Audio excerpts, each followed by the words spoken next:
Your neighbor waves at you every morning while she waters her flowers.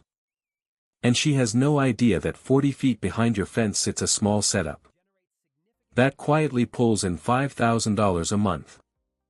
No permits on the wall. No trucks in the driveway. No signs, no smell that reaches the sidewalk. And no city inspector has ever knocked on the door. From the street, your backyard looks exactly like every other backyard on the block. That is the whole point. Before we go further, hit subscribe now, because this channel breaks down one hidden income system every single week, and if you miss even one video, you miss a piece of the full picture. These systems are not random ideas thrown together.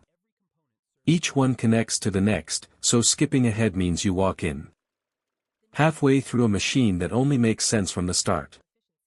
This is not a list of 8 ways to make money. It is one system built from 8 smaller systems. And each one feeds the next. The waste from System 1 becomes the fuel for System 2. The leftover from System 3 becomes the income source for System 4. By the end, you are not running 8 separate side hustles. You are running one quiet, closed loop that keeps making money, while most of it is invisible from the sidewalk. Here is the part most people never think about. The reason this works, and the reason it stays legal without a single permit, is simple. City ordinances were written decades ago for dogs, chickens, and goats. Nobody sat down and wrote a rule about mealworms, isopods, or worm castings, because back then nobody imagined a backyard could quietly produce food and fertilizer at a commercial scale, using containers smaller than a bookshelf. That gap in the law is not a loophole you have to hide. It is simply a blind spot that never got closed. And it is still wide open today. System 1 is mealworms, and this is where the scoreboard starts. Startup cost sits between $80 and $150. Time commitment is about 15 minutes a day. Monthly income runs from $300 to $600. Once you are established. Mealworms are the larval stage of the darkling beetle. And you raise them in shallow plastic bins filled with oats or wheat bran, feeding them vegetable scraps for moisture. Demand comes from reptile owners, backyard chicken keepers, and fishing bait shops, and this niche pet food market has grown close to 40% year over year, as more households keep reptiles and backyard poultry. The hidden multiplier here is not the worms themselves. It is the frass, which is the dry waste they leave behind. Frass is a slow-release fertilizer that gardeners pay almost as much for as the worms. A grower in Boise, Idaho runs 4 bins in a spare closet and reports $400 a month from worm sales alone, with frass sales adding another $60 to $80 on top. The biggest mistake beginners make is overcrowding the bins, which causes die-off and smell. The fix costs nothing. Just spread the population across one extra bin, and the smell disappears within days. That frass does not go to waste. It becomes the starter soil for System 2. System 2 is isopods, and this is the moment where the numbers jump in a way that surprises most people. Startup cost is under $100. Time commitment is close to zero once the enclosure is set up. And monthly income can spike as high as $2,000. For rare color morphs. Isopods are small land crustaceans, related to shrimp, that eat decaying material and turn it into rich compost, while they live in a simple plastic tub with moss and bark. Common morphs sell for a few dollars each. But rare color morphs, bred through careful selective pairing, can sell individually for $50 to $150. To reptile keepers building bioactive terrariums. This hobby has exploded online, with breeder groups reporting demand climbing every quarter as more people build naturalistic enclosures for pet reptiles. The hidden multiplier is patience. A breeder who holds back the rarest morphs instead of selling immediately can double the price within a single season, simply by letting demand build. A small operator in Asheville, North Carolina keeps 6 tubs on a garage shelf and reports averaging just over $1,700 a month from isopod sales, almost entirely from 2 rare morphs. The biggest mistake is selling too early out of impatience, which crashes your own market price. The fix is simple. Hold your best stock back and sell in small batches. The frass and scraps from System 1 feed directly into these isopod tubs as their food source, which means System 1 is quietly paying for System 2 before a single isopod is ever sold. System 3 is quail, and here the income becomes steadier rather than spiking. Startup cost runs from $200 to $350 for a coop and starter birds. Time commitment is about 20 minutes a day. Monthly income sits between $400 and $700 from eggs and meat combined. Quail take up a fraction of the space chickens need. Many city ordinances do not even classify them as poultry, and they reach egg-laying age in about 6 weeks, instead of the 5 months chickens require. Restaurants love quail eggs because they are a delicacy item that lets a menu charge a premium. And demand from small farm-to-table restaurants has grown steadily, as diners look for unusual, locally sourced ingredients.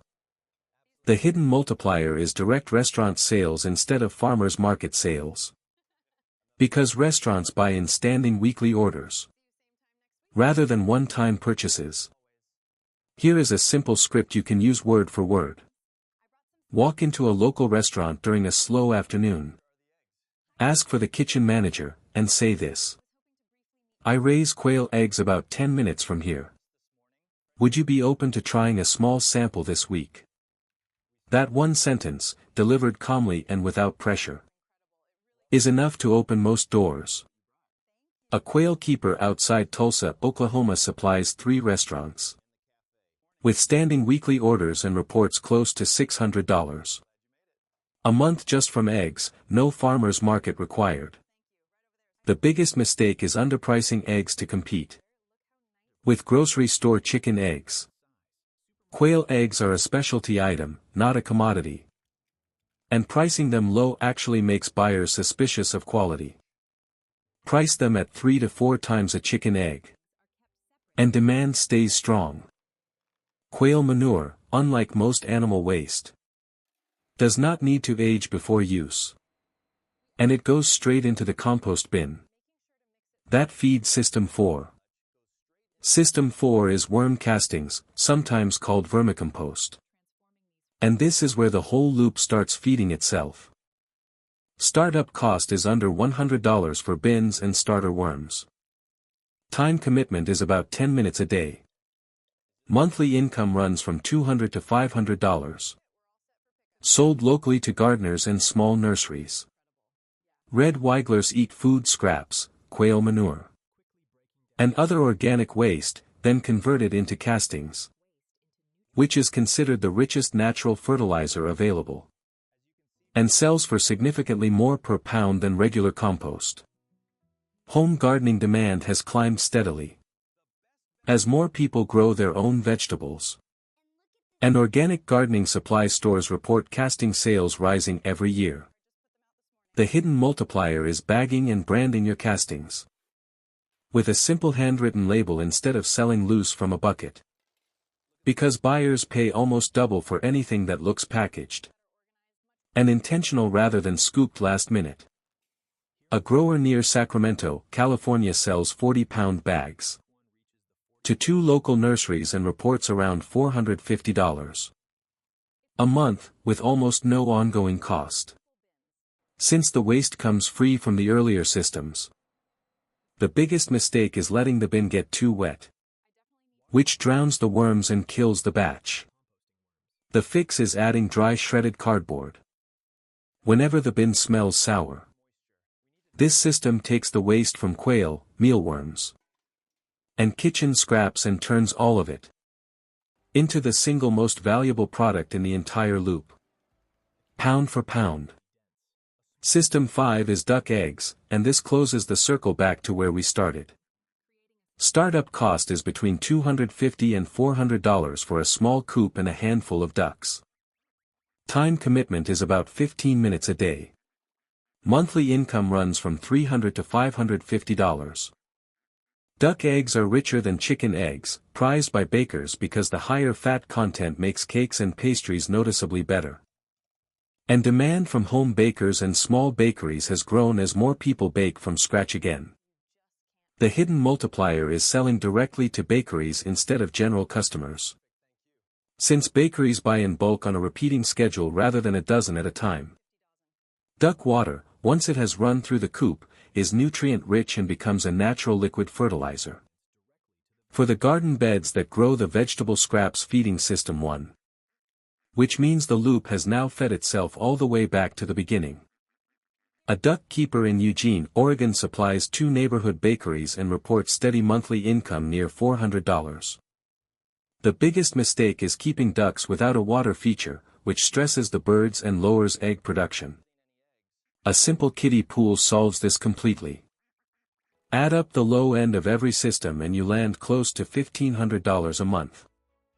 Add up the high end, including a strong month for isopod morphs. And the total comfortably clears $5,000, all from a space smaller than most living rooms. None of these systems compete with each other for space either, since bins stack on shelves. Coops sit in corners, and the whole footprint fits inside a normal fence line. Without anyone on the sidewalk noticing a thing changed. What makes this different from a normal side hustle is timing. A single side hustle rises and falls on its own, so a slow month for one product means a slow month for you. A closed loop does not work that way. When quail egg orders slow down for a week, the manure still feeds the worm bins. The worm castings still sell to the nursery, and the frass from the mealworms still feeds the isopods. Regardless of what the quail are doing. Every system covers for the others, which is the real reason this setup keeps producing steady income. Month after month instead of spiking and crashing like most backyard projects do. None of this happened overnight either, and that matters.